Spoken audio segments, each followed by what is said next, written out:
Hi friends, இந்த வீடியோவை பாருங்கள். முருங்கைக்காய் எவ்வளோ நீளமாக இருக்குது. இது எங்கள் வீட்டு பக்கத்தில் இருக்கவங்களுடைய மரம் தான்.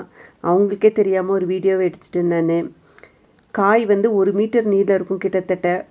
மரம் ஃபுல்லாகவுமே காயாகவே தொங்குது. அங்கே பாருங்கள். முத்துனா ரொம்ப நல்லாயிருக்கும், டேஸ்ட்டாகவும் இருக்கும். கீரையில் பொரியல் பண்ணி சாப்பிட்லாம். கீரையில் பொரியல் பண்ணிவிட்டு அதுலேயே முட்டை அடித்து ஊற்றியும் நம்ம செய்யலாம். நல்லாயிருக்கும், செஞ்சு சாப்பிட்டு பாருங்கள் நீங்கள். கீரையோட சின்ன தண்டுகளை எடுத்துகிட்டு கொஞ்சம் கீரையும் எடுத்துகிட்டு அதில் குருமிளகு, ஜீரகம், தக்காளி, வெள்ளை பூண்டு இதெல்லாமே போட்டு தட்டி போட்டு நம்ம சூப் வச்சு குடித்தோம்னா உடம்புக்கு ரொம்ப நல்லது. இரும்பு சத்து கூடும்.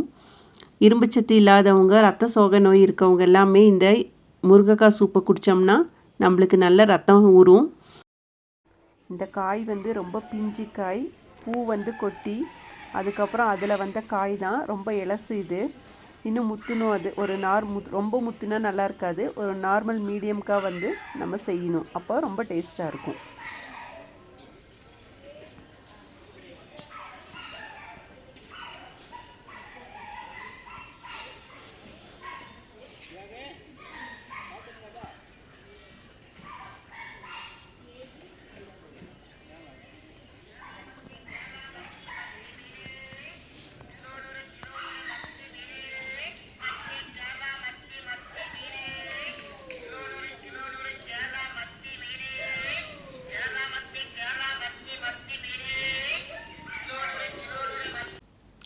செம்ம நீளமாக இருக்குது பாருங்கள். இங்கே பாருங்கள் எவ்வளோ நீட்டமாக இருக்குது.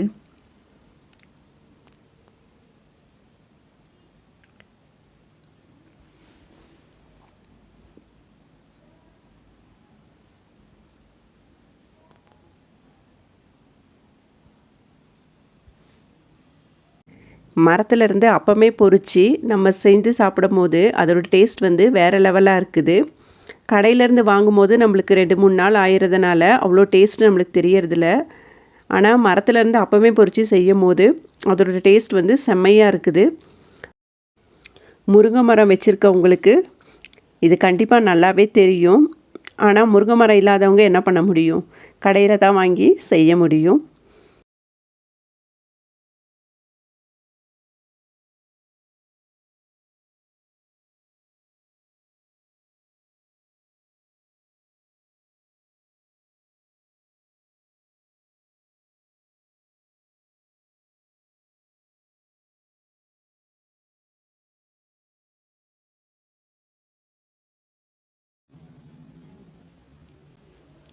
Thanks for watching.